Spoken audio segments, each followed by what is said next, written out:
Ata Adonai, Eloheinu melech haolam, Dayan ha'emet. Praise are you, Lord our God, King of the universe, the righteous judge.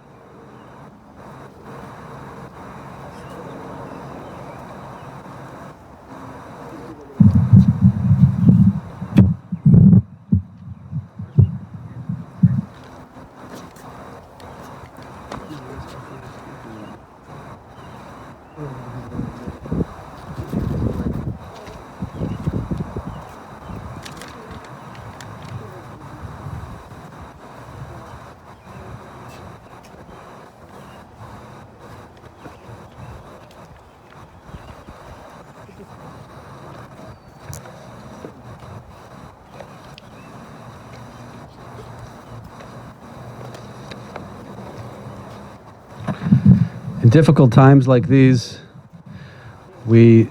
as Jews, we find solace and comfort in the words of King David, in the words of his Psalms. So we're going to begin by saying Psalm number 23. I'll say it in Hebrew, and together we can say it afterwards in English. Mizmor LeDavid, Adonai mi roi lo echsar, binos deshe yarbitzeni, al me menuchos yunahaleni, nafshi yishovev yancheni b'maglei tzedek lema'an shemo. Gam ki elech begetz al mavis lo ira ra ki ato imadi. Shivtecho mishantecho hema yinachamuni. Taroch lefanai shulchan neged sorurai. Yishanta b'shemen roshi kosi rivaya. Achto v'chesed yerdefuni kol yemei chayai v'shavti b'veis Adonai la'orech yamim. The Lord is my shepherd, I shall not want. He maketh me to lie down in green pastures. He leadeth me beside the still waters. He restoreth my soul. He leadeth me in the path of righteousness for his name's sake. Yea, though I walk through the valley of the shadow of death, I will fear no evil, for thou art with me. Thy rod and thy staff, they comfort me.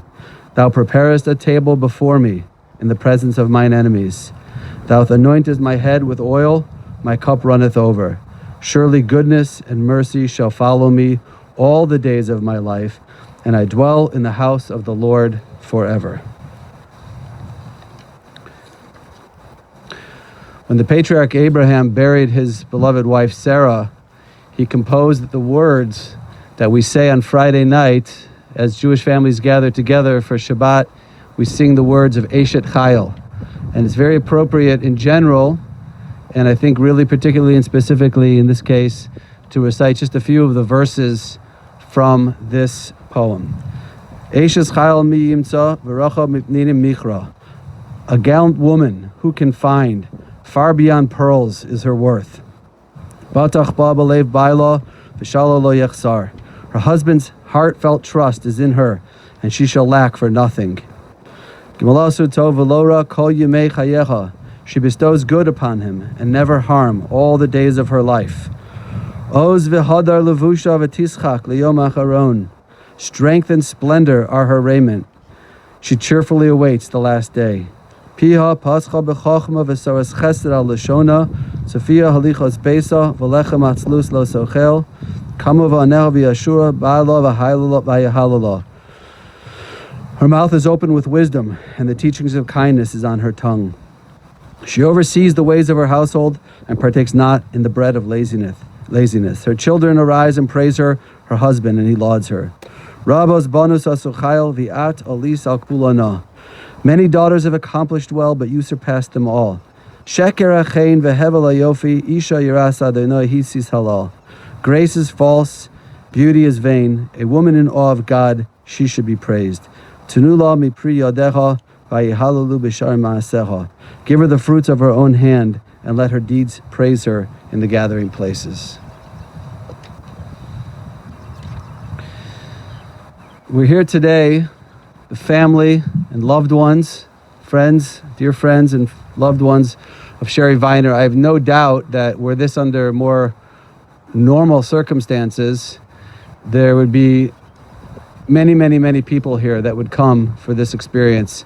It's difficult, I think, for the family and for everybody involved in these unusual types of funerals to have to, in a way, be limited by the number of people that we can have. But I think what it allows us to do is maybe have more of an intimate experience. So I'm going to share some remarks. After I share a few words, I'm going to ask Audrey to speak, and then we're going to ask Hunter to speak as well. This may be a little bit unorthodox, but I'm also going to open up the mic, so to speak, for anybody who feels that they would like to come up and just share something at that time.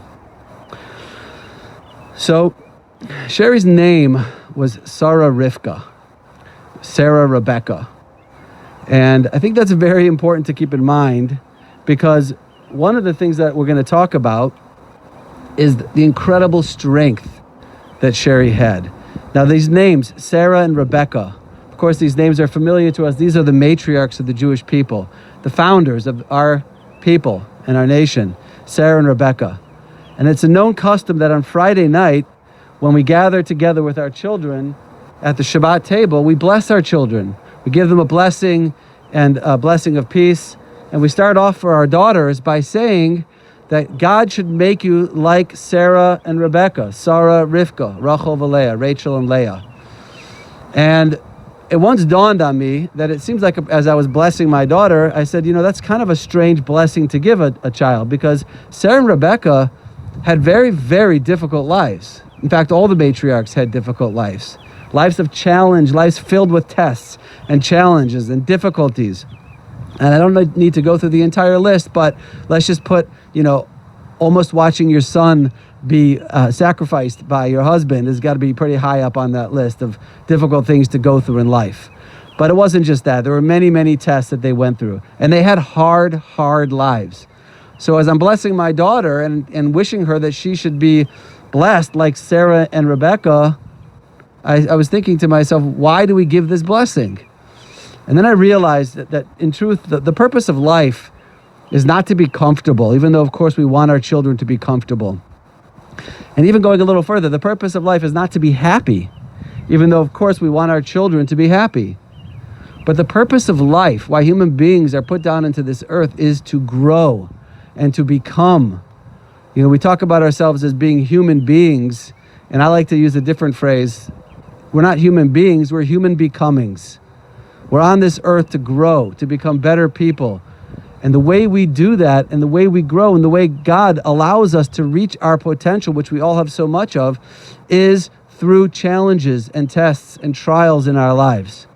So Sarah and Rebecca, Sarah Rivka, they both went through tremendous challenges in their lives, and they came out. And because of that, they became the matriarchs of the Jewish people. So when I think about Shari, I think about her strength and the fact that she was named after these two matriarchs, Sarah and Rebecca. But it wasn't just the Sarah and Rebecca of the Bible, of the Torah, that she's named after, but also her two great grandmothers, both of Audrey's grandmothers, who were incredibly strong women who faced tremendous difficulty and had to overcome many challenges in their lives. And she was named after these two women also. And when you throw in there the DNA of Dov Berezovsky, also known as Barney Ross, who I learned about yesterday, who was a World War II hero and a professional boxer, who happened to be Shari's great uncle, and you add that in there, it's no surprise that you come out with a woman of incredible strength. And that was one of the things that we spoke about yesterday when I was speaking with Mike and Audrey about Shari. We're talking about her incredible strength. It says in the Talmud, it says, Ezehu Gibor, who is the mighty person? Who is the strong person? It's a fascinating question. And one might have all kinds of different answers to that question, but the Talmud tells us a uniquely Jewish answer to that question, which is Hakovesh es Yitro, somebody who is able to overcome their inner self, their inner challenge, their inner weaknesses, their inner negative drives. In other words, strength in Judaism is not defined in any way or not impacted in any way by external factors, but it's completely dependent upon who we are inside, our inner strength. Ezehu Gibor. And when I think about that, I think about Shari, and that she was a true, what we call in Hebrew, a Gibor, a strong, mighty person. Fighting cancer for 18 years. I can't even understand what that means. Those are words, but they don't even mean anything to me. I can't even begin to comprehend. And not just one type of cancer, but breast cancer, cancer in her vertebrae, cancer in her lungs, cancer in her brain. And fighting that for 18 years, that's incredible strength. But when you add to that during that entire time, she never missed a sporting event, one of her son's sporting events. She never missed a PTA meeting. She never missed a family event. She was at the very center and at the core of everything that was going on in her family's life. It wasn't unusual for her to drive herself to a appointment, a chemotherapy appointment or a radiation appointment, and drive herself from there right to a swim meet to be there for her kids. That's gibor. That's gevura. That's strength that we don't even really begin to understand what that means. Michael said to me yesterday, he said, a lot of times we say, we want our boys to grow up to be strong like their fathers. But Mike said, in this case, my hope and my dream is that my sons will continue to grow up to be strong like their mother. This is what it means to be an Eshes Chayil. We spoke about Abraham's eulogy for Sarah. Eshes Chayil means a woman of strength. A Chayal is a soldier. I don't know how they translated it here. A woman of gallant, whatever. A Chayal is a soldier. A woman, Eshes Chayil means a woman who's a soldier, a warrior, a strong person who perseveres and overcomes. To be a Chayal, to be a soldier, to be a warrior, someone of that strength, doesn't just mean to be strong for yourself, but it also means to be able to give strength to other people and to provide strength for other people, which is something that Shari did every day of her life. She wasn't just a source of strength for herself, but she was there not just for her family and her friends, but as an Immerman's angel, she mentored other cancer patients. She helped them to find their inner strength to battle their disease and the courage to go forward and to do that. She ran in Avon events and in Komen Race for the Cure, and she was strong physically and fit and always participated, raising a lot of money for these organizations. And she was also a great source of strength for her family in that in many ways, it sounded to me that she really kind of carried the burden of her disease or tried to carry the burden of her disease on her own. She didn't want to burden her children with it. She didn't want to burden Mike with it. She didn't want to burden Audrey and Jack and Marcy and the family with this disease. She wanted it to be something that she could fight. I remember many times, in fact, every memory I have of spending time with Shari, I would say to her, "How are you doing? How are you feeling?" And she would say, "I'm good, I'm fine," and I most of the time didn't really know what was going on in the background, but it was never presented as anything was really going on. She carried that herself. And she did that because she was incredibly strong and she wanted to shelter the other people in her life that were closest to her from having to feel that pain and carry that with her. That's gibor. That's what it means to be a very, very strong person. Shari never wanted to let her cancer define her. She was committed to life. She loved life. And as we say in Judaism, l'chaim, that life is precious. And it's not about quality of life. It's about being alive. And even in the end of her life, when doctors and other medical professionals were encouraging her and the family to begin to consider perhaps not taking advantage of some of the life-saving measures that were available, she absolutely categorically refused. She wouldn't hear anything of it. Mike said that there were notes that were written to the doctors because in the end of her life she couldn't speak, she could only write. Notes that were written to doctors as a part of a conversation where she made it crystal clear she wants to stay alive until the very last second that Hashem takes her soul. And she said, why not? If I can communicate, my boys can come, I can write letters to them, I can communicate with them, why not? Why would I not want to live another day? This is strength. This is incredible strength. This is what it means to be an Eshes Chayil, a warrior of a person. Chagra oz masneha v'ta'amed zrosaha. She girds herself in strength and she braces her arms for her tasks. But this is only part of Shari's legacy that I want to share. Part two is really her complete and total devotion to her family. Her loyalty and her commitment to her family was legendary. But as everybody knows, her family was not limited to her sons and her husband and her parents and her sister. Her definition of family was a very broad one, and it included many, many friends, lifelong friends. Piha pascha b'chachma v'saras chesed al lashona. She opens her mouth with wisdom, and kindness is on her tongue. Kama v'aneh v'yashua ba'ala v'yahalala. Her children rise up and call her happy, and her husband praises her.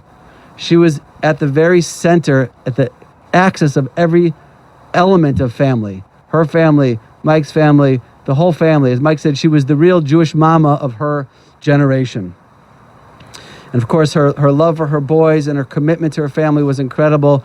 And her relationship with Mike, they were married they recently celebrated their 30th wedding anniversary. They met first year of law school when they were 22. It's a great story, by the way, how they started dating. Not for now, but you should ask Mike. It's really a good one. And her loyalty to her parents, Audrey and Jack, and her sister Marcy, and it was amazing. But as I said, it didn't just end with her family. It extended to her dearest friends that she had known for her whole life. Kim, Mark, Ricky, Marty, Cookie, and so many other people that she was so close to. My friend Jeff Kaplan, who is Shari's first cousin, shared with me yesterday that Shari was simply the easiest person in the world to talk to and to be with. And she was totally committed and devoted, gave 100% of herself to every single person in her life that she called her family and her friends. There's really so much to say and so much to share. And my hope is that either now or throughout maybe the course of the week, as Mike is sitting Shiva, people will come and share their own personal stories and personal what they learned and how they hope to emulate Shari in their own lives. But I'm just going to close with one last point, and that is that Shari was also a very deeply spiritual person. Her connection to Judaism as a child was very strong, and when she, as she got married, and as life goes on, it started to weaken a little bit and dim a little bit until it was 7 years ago when Shari signed up to go on a trip with Rebbetzin SD Deutsch to Eretz Israel, to the land of Israel, on what was then called the JWRP trip. And this trip reignited something inside of her, a spark inside of her, a deep Jewish spark that it connected her back to her religious and spiritual feelings of her childhood, and it became a new force in the home. So much so that 2 years later, Mike actually followed on the same trip with Rabbi Deutsch, and that's when I met Mike for the first time. And that spiritual connection is a legacy that Shari brought to her family, for her husband, for her sons, and God willing, their future generations. So, as Audrey said yesterday, Shari was a daddy's girl. And now, what gives the family great comfort is to know that she will be resting once again and reunited with her father, her dear father, Jack. And in Judaism, we understand that a kever, which is the Hebrew word for grave, is also in Hebrew, the word kever also means womb. Womb. And it's a strange word to use one word to mean a grave and a womb, because a grave and a womb would seem like opposite places. But the truth is, if you think about it a little bit, they're actually very similar. They're both two places on earth where there is a being that's occupying that space, that is in the transition from a limited, more constricted form of existence to a broader, much more expansive existence. The baby in the womb and the human being when they're put into the kever. So Shari's spirit, which was so alive in her whole life, will continue to be alive and should continue, God willing, to be a source of inspiration for all of us as we continue our lives. And we will never forget her, and our love will always remain so deep and so profound for her. At this point, I'm going to ask Audrey to share some words with us.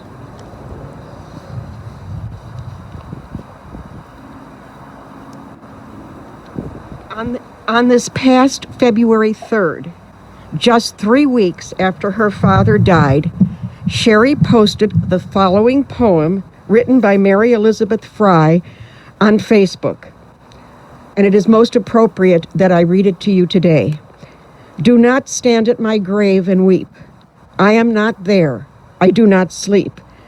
I am in 1,000 winds that blow. I am the softly falling snow. I am the gentle showers of rain. I am the fields of ripening grain. I am in the morning hush. I am in the graceful rush of beautiful birds in circling flight. I am the starshine of the night. I am in the flowers that bloom. I am in a quiet room. I am in the birds that sing. I am in each lovely thing. Do not stand at my grave and cry. I am not there. I did not die. Our hearts are filled with sadness today as we come together to both celebrate Shari's life and mourn her death. From the time she was a little girl, Shari brought joy and laughter into our lives and the lives of others. Her smile lit up the room. She was courageous and vibrant her whole life. During her lifetime, Shari touched each one of us here in some special way. We were blessed to be in the presence of a woman with humility and an indefinable spirit of immense goodness. Her strength, convictions, and passion defined her every breath. Her gentle ways, kind heart, willing ear, engaging smile, and helping hand made her beloved and respected by all of us who were fortunate enough to have known her. She defined good, kind, giving, loving, and caring. Shari was full of warmth, love, and spirit. She had a wonderful outlook on life. Love it, live it, but most of all, be in it. She helped us all understand the meaning of love, friendship, devotion, commitment, generosity, and thoughtfulness. As the rabbi said, Shari dealt with her cancer with courage and determination. She never let her cancer define her, but rather met it head on. She fought like the true warrior she was from day one. Shari lived a life committed to family, and that is her greatest legacy to us. Shari gave Michael, Matthew, Nathan, and Hunter total and unconditional love. She instinctively knew and believed deeply that being a wife and mother meant, above all else, showing kindness and caring, listening carefully, accepting that your loved one's needs, wants, and ideas are just as valid as your own, and respecting their beliefs. She encouraged her sons to do the best they could do and to be the best they could be in whatever they undertook to do. She supported all of their endeavors, not only with her voice, but with her heart and attitude. She respected their accomplishments and never hesitated to tell the world how proud she was of them. Shari ingrained the importance of family connectedness in all of us. She was devoted to Jack, Marcy, and me, Marion and Monty, Viner, her in-laws, her sisters-in-law, her brothers-in-law, her aunts, her uncles, her nieces, nephews, and cousins throughout her life, and was always there for them as a great source of support and comfort. As we know, Shari had a world of friends and maintained lifelong friendships and relationships. We have all received countless tributes to her these past few days, and our hearts are warmed by the outpouring of love and kindness bestowed upon us by all of you. Each of us has suffered a loss of inestimable size, and I'm sure we will all feel this loss in ways we cannot even yet imagine. For each of us there is pain and sorrow to bear, but in time I hope we will be comforted by the warmth of our memories. I wish we could have kept Shari with us longer. None of us is quite ready to let her go. Shari will always be a part of us. Her life will continue as long as she is remembered, and we know that she will be remembered for a very, very long time. In our time of mourning, let our strength come in part from our appreciation of the wonderful gifts that Shari has given us. As one of the leaders of her Women's Israel trip wrote, may the light, optimism, desire for growth and truth that Shari always shared with us always be a part of our lives. And Laura, I thank you for sharing that. She has enriched all of our lives beyond measure, and we are richer in our souls for having known her. Although her death has taken her away from us physically, some essence of her still remains, and it is that we need to hold on to. As for me, I will miss Shari tremendously. My heart will always feel empty, but I'm a lucky woman for having the honor and privilege of being Shari's mother for 57 years. I am richer in my soul for having known her. She will be close in my heart always. I'm grateful we had the time together we had, as short as it was. Thank you.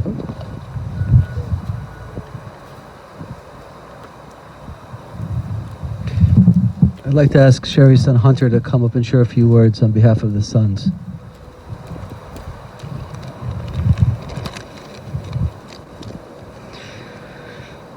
My mother, Shari Viner, was truly an incredible person.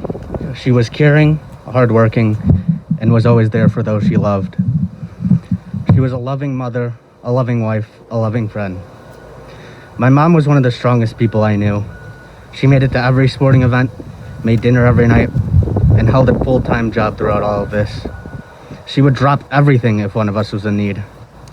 It did make it hard to complain to her sometimes, though. She would tell me that if she could do it with cancer, then I could definitely do it. Shari was tough. She fought not just for me and my family, she fought for herself.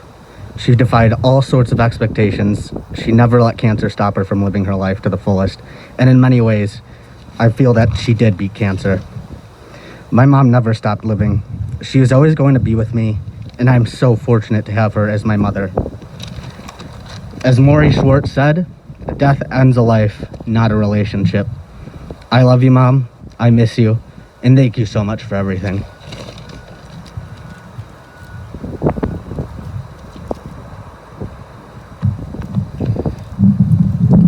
At this point, I'd like to give an opportunity for anybody who would like to say something.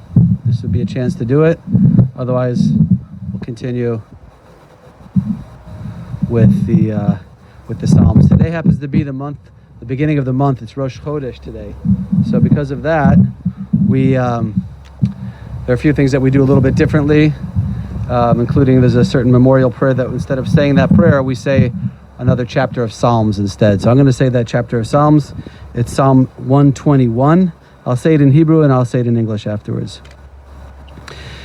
Shir lamalos esoi nayel hehorim me'ayin yovo Ezri.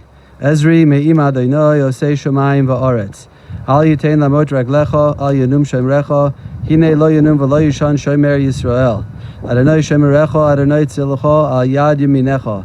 Yomam hashemesh lo yakeka v'yarech b'layla. Adonai yishmarcha mikol ra yishmaris nafshecha. Adonai yishmar tzeischa uvoecha me'ata v'yad olam. A song of ascents. I lift my eyes to the mountains. From where will my help come? My help comes from the Lord, maker of heaven and earth. God will not let your foot falter. Your guardian will not slumber. Behold, the guardian of Israel neither slumbers nor sleeps. The Lord is your guardian. The Lord is your protection by your right side. By day the sun will not harm you, nor the moon by night. The Lord will guard you from all evil. The Lord will guard your life. The Lord will guard your going and your coming from now and forever.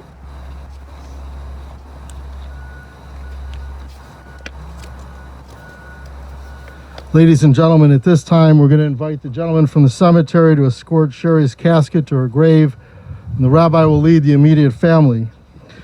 For those of you who are here, please note on the service folder information about Shiva and the protocol that the family's following, memorial contributions in her memory to the Immerman Angels. All that information is on the service folder.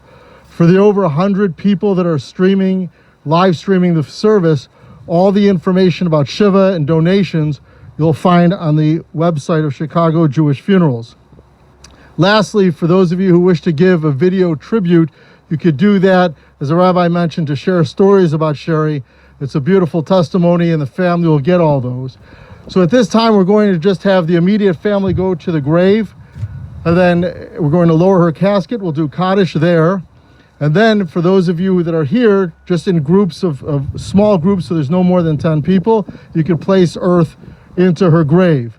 For those of you who are live streaming, at this time we're going to turn off the recording and the volume.